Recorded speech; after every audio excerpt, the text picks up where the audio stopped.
J-E-L-L-O. The Jell-O program starring Jack Benny with Mary Livingston, Phil Harris, Dennis Day, and yours truly, Don Wilson.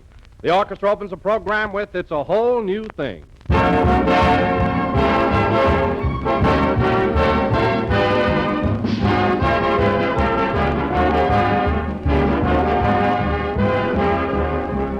Ladies and gentlemen, this is the age of research. So we've been doing a little research on the subject of Jell-O. Well, we found out that the best days of the week to serve Jell-O are Sunday, Monday, Tuesday, Wednesday, Thursday, Friday, and Saturday, which is just another way of saying that Jell-O is always, anytime, and every time a perfectly swell dessert. For Jell-O brings you that full, extra-rich flavor. The flavor is fresh and sunny as the real ripe fruit itself. And all 6 of Jell-O's famous flavors have the same rich goodness. Strawberry, raspberry, cherry, orange, lemon, and lime. A grand, satisfying flavor that has made Jell-O America's favorite gelatin dessert. And you like Jell-O's gay, appetizing appearance, too. Its shimmering, jewel-like colors that make it look so inviting. So enjoy some tomorrow. Just be sure to get genuine Jell-O and don't accept any substitutes. Look for those big red letters on the box. They spell Jell-O.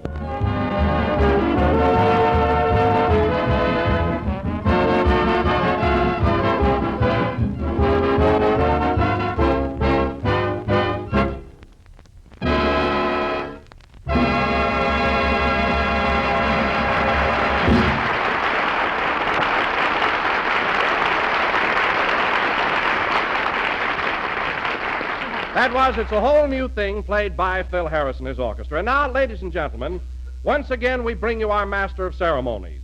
That bubbling personality, that effervescent comedian, that fizz, Jack Benny.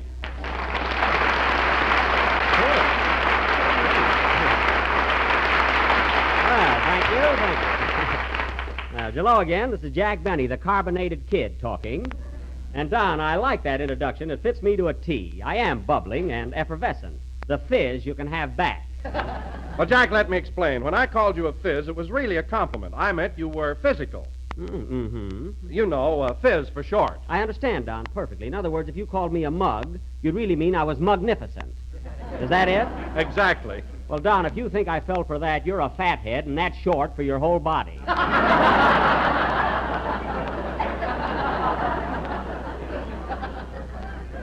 Anyway, Don, let's not get into a routine because I know how you appreciate a good story. And I heard a gag a few minutes ago that will positively put every one of your chins in motion. Oh, it's a honey. It's a good one, huh? Well, Virgil, the sound man, told it to me, and you know what a clown he is. Get this, Don. Don, I haven't even told you the story yet. What are you laughing at? Is it the one about the nearsighted old maid that buried the midget? No, heavens, no, Don. Heavens, not that one. This is a brand new story. Get this. There was a fellow walking down the street, and he was leading a pink alligator on a leash, when all of a sudden it started to act up and snap at him. Uh-huh. So the guy got annoyed, turned around to this pink alligator and said, "You better behave yourself, or I'll take a bromo seltzer, and that'll be the end of you." Isn't that terrific, Don? Oh, it sure is. That Virgil has a great sense of humor. Yes, Gee, that was a funny story, Mr. Benny. Oh, Dennis, I didn't see it. Did you like it? Yeah, but there's one thing that puzzles me. What? If the man was walking down the street, where did he get the bromo seltzer? Well, I don't know. He probably had a box of it in his pocket. Oh, then I guess he had a glass of water in his other pocket. Yes, Dennis, and a banjo on his knee.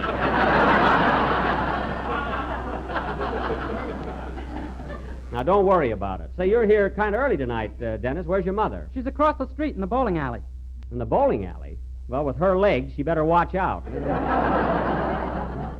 Anyway, Dennis, I'm glad you're here on time tonight. Now, try and make a habit of it.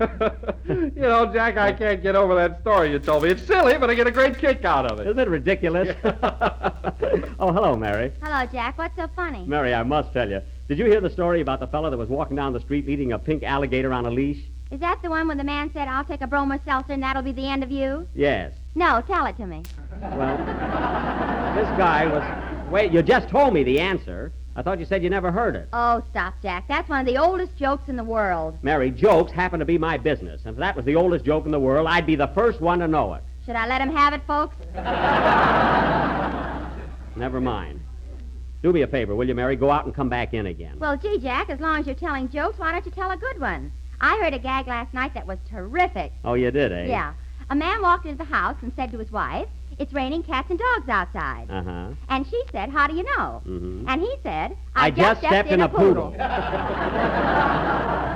I know where you heard that, Mary, at the Wilshire Bowl. Phil Harris has been husking that for 3 years.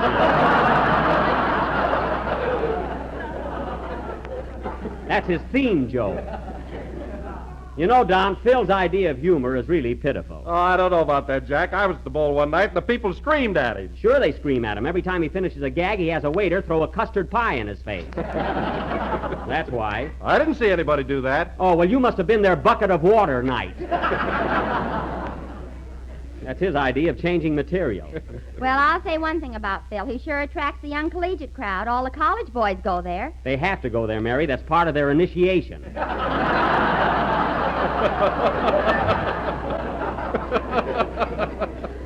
Before they can join a fraternity, they have to either listen to Harris or sleep all night in a graveyard. In a graveyard? Yes, and you'll be surprised at the number of kids around here that aren't afraid of ghosts. Yes, sir. You know, Jack, Phil sure believes in that college spirit. Look at that sign on the bass drum. Oh, yeah. Phil Harris and his collegians. Look, he spells collegians with one L. Well, he spells Phil with two, so it's all even. You know, Mary, sometimes I think that Phil... Jiggers, here he comes now. Don't jiggers me. Now, hello, Phil. Hiya, Jackson. What's going on? Well, to tell the truth, Phil, for the last 5 minutes, we've been talking about you. Well, a little build-up ain't never hurt nobody. No, Phil, and never done you no good, either. Your grammar is worse than Abe Lyman's, and he never got beyond blocks.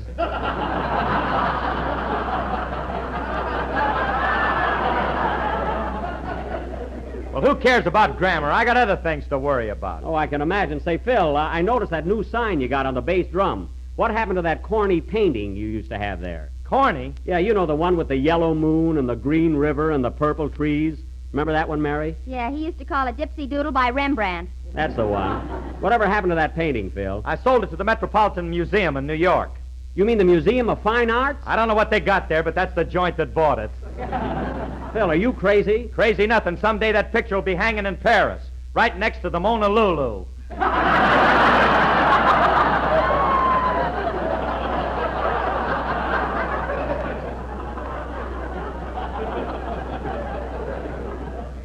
Well, I'm not going to even bother to correct that. How do you like that, Mary? The most famous painting of a woman in the world, and Phil doesn't even know her name. If she were alive, he'd know her name and phone number. And her address and what she's doing on Friday night. Well, I got myself on a detour for no reason at all. And besides... Say, Jack, why don't you tell Phil that story the sound man told you? He'll get a kick out of it. Oh, he wouldn't even get it. Come on, Jackson, what is it? Let's hear it. All right, Phil. Do you know the one about the fellow who was walking down the street and his pink alligator snapped at him? Know it. I'm the guy that drank the bromo. There you are, fellas. He's always got a brilliant comeback, even if he has to make a bum out of himself. Oh, Dennis, Yes, please? how about a song before we get involved again? Okay, Mr. Benny. I'm going to sing an old favorite by Stephen Foster called Jeannie with the Light Brown Hair. Oh, that's swell, Dennis. I love those old songs. Old songs, old gags. What this program needs is glands.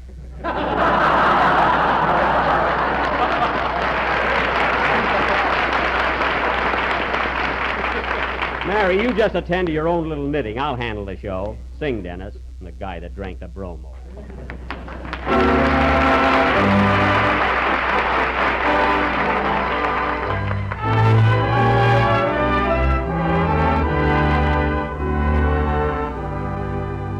I dream of Jeannie with a light brown hair, born like a vapor on the golden air. I see her tripping where the bright streams play, happy as the daisies along her way. Many are the wild notes a merry voice would pour, many are the blithe birds that warble them all.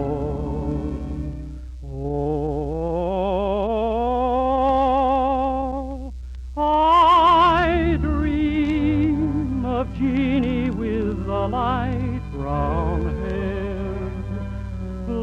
floating like a vapor on the soft summer air.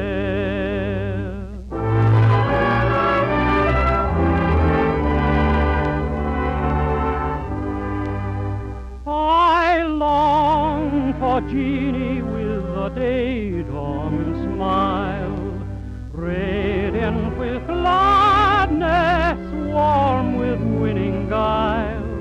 I hear her melodies attuned to love, warm as the sunlight from heaven above. Many other fond notes a merry voice would pour, echoed by the birds in the grove, o'er and o'er. I sigh for Jeannie with a light brown hair, floating like a vapor on the soft summer air. On the soft summer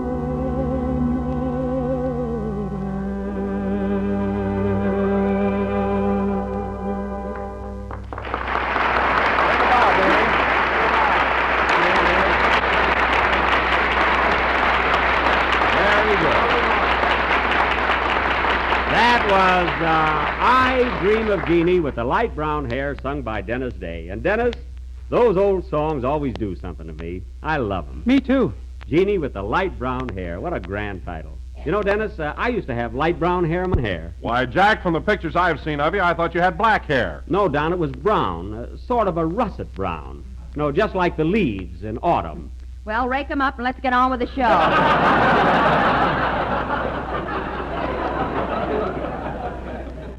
Mary, I wish you'd stop with those interruptions. Anyway, Dennis, I noticed another thing. Your singing seems to improve every week. You're gaining poise and confidence. Well, thanks, Mr. Benny. Just think, this is your 7th week on my program. 7 weeks. Gee. Yes, sir. Am I going to get paid pretty soon? Pretty soon, Dennis. And now, ladies and gentlemen, tonight we are going to... Hey, Jackson, why don't you pay the kid? Phil, I intend to pay him. I'm merely holding his salary until he's a little older. I'm teaching Dennis how to save money. Well, he's learning from the top man. Thanks, Miss Livingston. And if I were you, I wouldn't say another word unless you rube it up on the Lum and Abner program. And now, ladies and gentlemen, tonight we are going to... Here you are, Dennis. Did you sing your song yet? Yes, Mother. Well, good evening, Mrs. Day. Good evening. Oh, Mother, you should have been here a few minutes ago. Mr. Benny told the funniest joke. It was rather good. Tell it to her, Dennis. Well, Mr. Benny was walking down the street leading a pink alligator. Oh, stewed, eh? Stewed, it wasn't me, Mrs. Day. Dennis got the story all wrong. I never touch a drop of liquor. Then why have you got that red nose? Because I'm a comedian. What do you think? My tie lights up, too.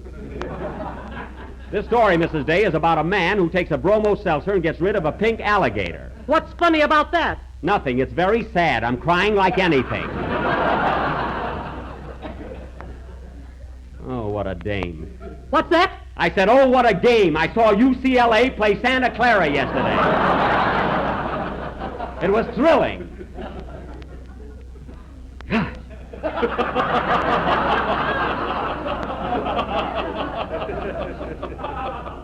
And now, ladies and gentlemen, if you will please forgive my outburst, as I started to announce, tonight we are going to offer an original little playlet all about Thanksgiving, written especially for the occasion by Mary Livingston. Mary, let me have it, will you? Oh, Jack, I forgot to tell you. What? I changed my mind about a Thanksgiving play, and I wrote a poem instead. A poem? Hey, Mary, you mean to say we're not going to do a Thanksgiving play? No. Gee, and I was all set to be one of them pilgrims. Oh, fine. You'd make a great pilgrim, Phil. Well, I would. Listen, buddy, my ancestors came over on the Mayflower. Oh, did it dock in Dixie? I thought your family always lived in Tennessee. Not originally. You see, we migrated from Massachusetts.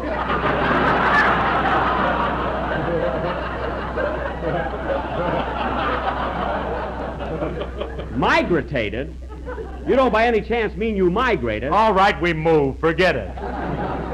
Migrated. You hear that, Mary? Yeah, he put in an extra syllable in it. You're not palooling. Ladies and gentlemen, before we get out of the mood, let me say a few words about Jalello. Jalello? It is economical, easy to make, and comes in 6 delicious flavors.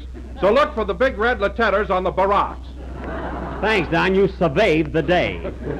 And now, ladies and gentlemen, as we have no Thanksgiving play... Mary Livingston's going to read a Thanksgiving poem. Oh, no, nothing doing. Oh, gee, it's swell, Jack. I don't care. You're not going to read it. Jack Benny, you let me read this poem or I won't buy my Christmas cards from you this year.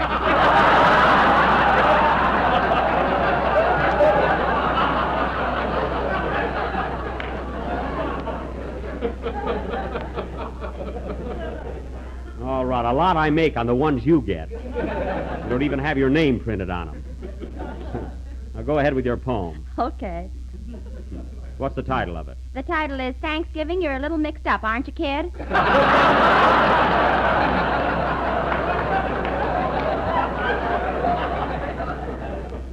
Well, that fits. Go ahead. Good. Oh, Thanksgiving. Oh, Thanksgiving. You are with us twice this year. With your pumpkin pie and dressing and your turkey, front and rear. That's the part I always get. The Pilgrims planned in days of yore that you'd come once, not any more. But now you are a double feature, and we don't know which day to greet you. Greet her? That's what I said, you gorgeous creature. Now, don't be funny. Go ahead with the poem. Suppose we had 2 everything, 2 New Year's Eves to laugh and sing, 2 Christmases, 2 Labor Days, and 2 Jack Bennies with 2 toupees. Mary, you're too pressing. Are you through? No, but I'm coming into the stretch. Oh. So Thanksgiving I don't mind. Well. If you're a week before or a week behind. What's the difference? What the heck? The turkey's the guy that gets it in the neck. The end. Very good.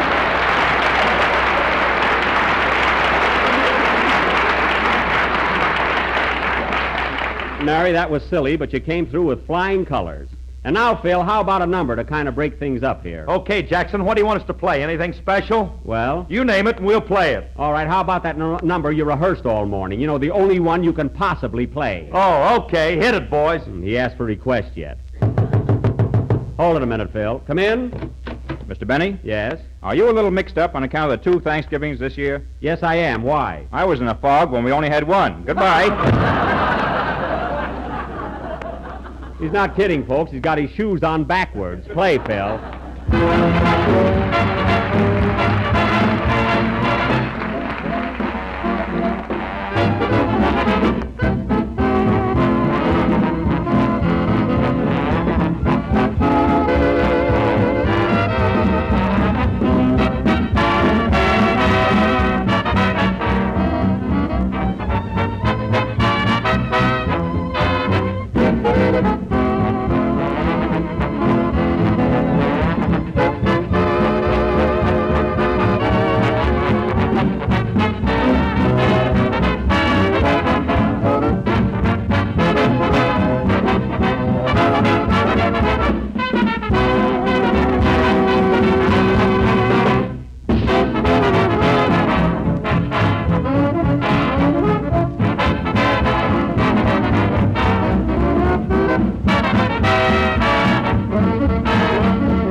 Cherry Berry Bean, a swing version of an old favorite played by Phil Harris and his orchestra. And now, fellas... Hey, what's the matter? Aren't you going to complain about the number we just played? No, Phil, I thought it was pretty good. I liked it. Didn't you, Mary? Yeah, it was swell. Did you like it, Don? I thought it was okay. How'd you like it, Jack? Oh, it was great. How'd you like Phil's number, Mary? Well, I thought it was a little loud in spots, didn't you, Don? Yes, it seemed a little off here and there. What did you think of it, Jack? I thought it was lousy.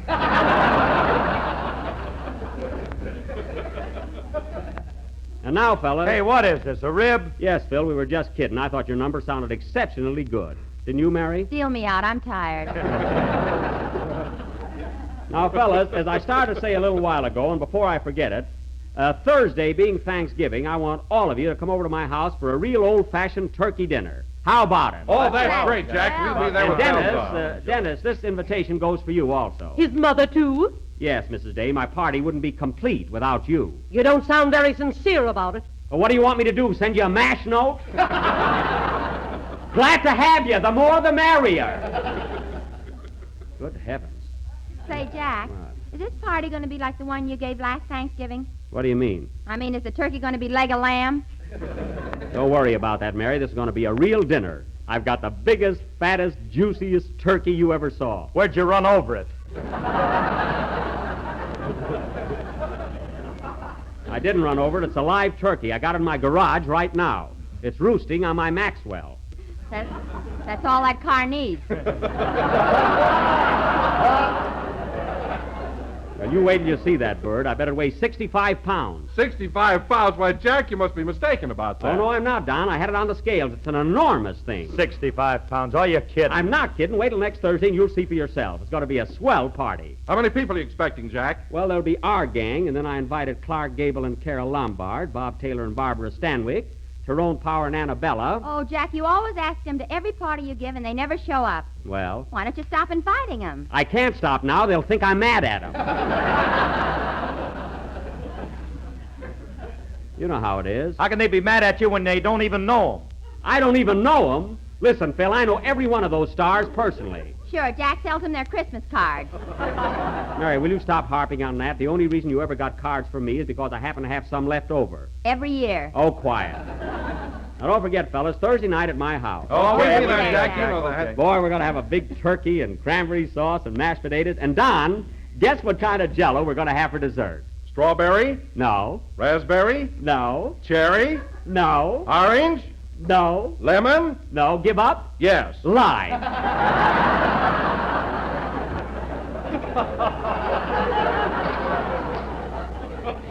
You see, Don, you almost had it. There's a kindergarten commercial if I ever heard one. Never mind, that's what we're going to have. Now, look, kids, if I don't see you again before Thanksgiving, be sure and be at my house by 7 o'clock sharp. And don't eat a big lunch so you'll really enjoy the turkey. I'll take it. Hello? Hello, Mr. Benny. This is Rochester. All right, what do you want? Well, boss, I just heard you talking about a big Thanksgiving party Thursday night. That's my night off. I'm sorry, Rochester, but you'll have to work. You can take a day off some other time. I can get my twin brother to take my place. I don't want your twin brother. Well, he looks just like me. I don't care if he does. I want you to be at my house on Thursday night. How about me in spirit and my brother in person?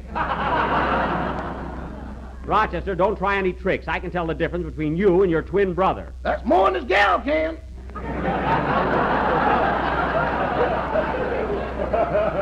Never mind. Now, look, Rochester, I want you to get that turkey up to 70 pounds by Thanksgiving, so go out in the garage and feed it. I'm working on the Christmas cards. They can wait.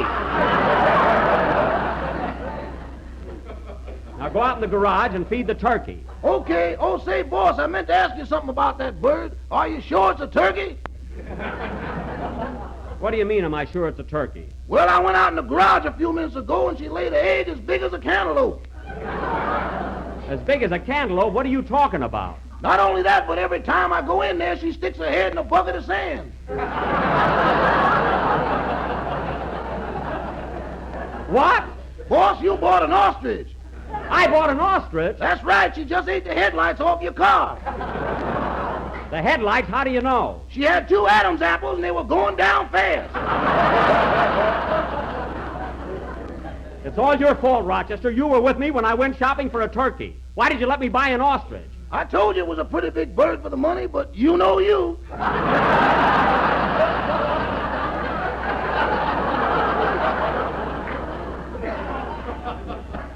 Well, I guess there's nothing we can do about it now.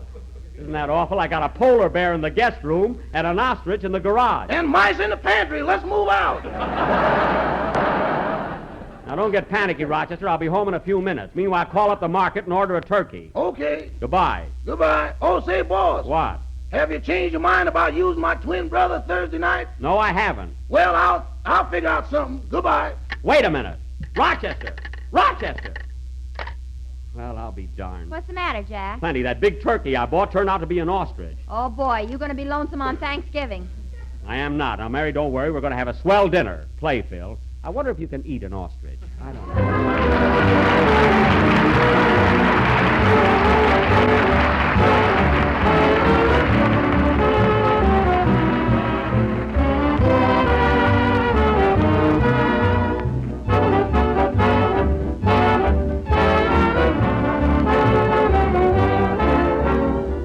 This year, some folks are celebrating Thanksgiving on the 23rd of the month, others on the 30th. Well, either way, I'd like to offer a suggestion in regard to your holiday menu. For dinner, of course, there'll be plum pudding or pumpkin pie, but later on in the evening, when supper time comes, bring the day's feasting to a fitting close with a truly out-of-the-ordinary dessert, a shimmering dish of golden lemon jello. Now, there's really a luscious-looking dessert, ladies and gentlemen. A grand treat full of the ripe, tingling flavor of juicy lemons fresh from the tree and glowing with the warm color of sunshine. And you can serve it in shapely molds garnished with fruit, nuts, and maraschino cherries. Or it can be sliced into dainty cubes, tumbled into parfait glasses, and topped with snowy whipped cream. Either way, it adds up to a mighty slick dessert that will catch every eye and capture every taste. And that goes for all the rest of Jell-O's 6 delicious flavors. Strawberry, raspberry, cherry, orange, lemon, and lime.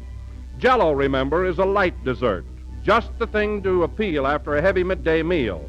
And it's quick and easy to make, and Mother will appreciate it after cooking a big Thanksgiving dinner. So order genuine Jell-O from your grocer tomorrow.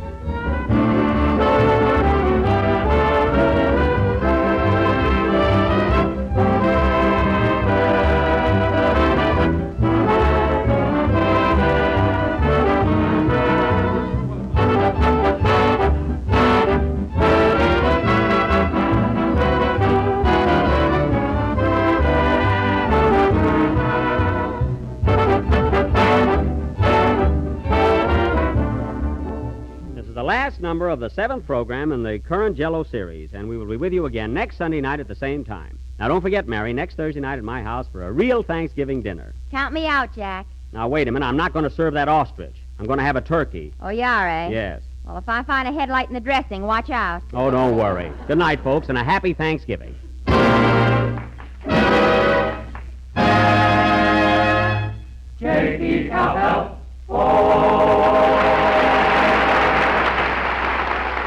Here's news. Every Tuesday night, the Aldrich Family is on the air, starring Ezra Stone as Henry Aldrich, that lovable hard-luck kid.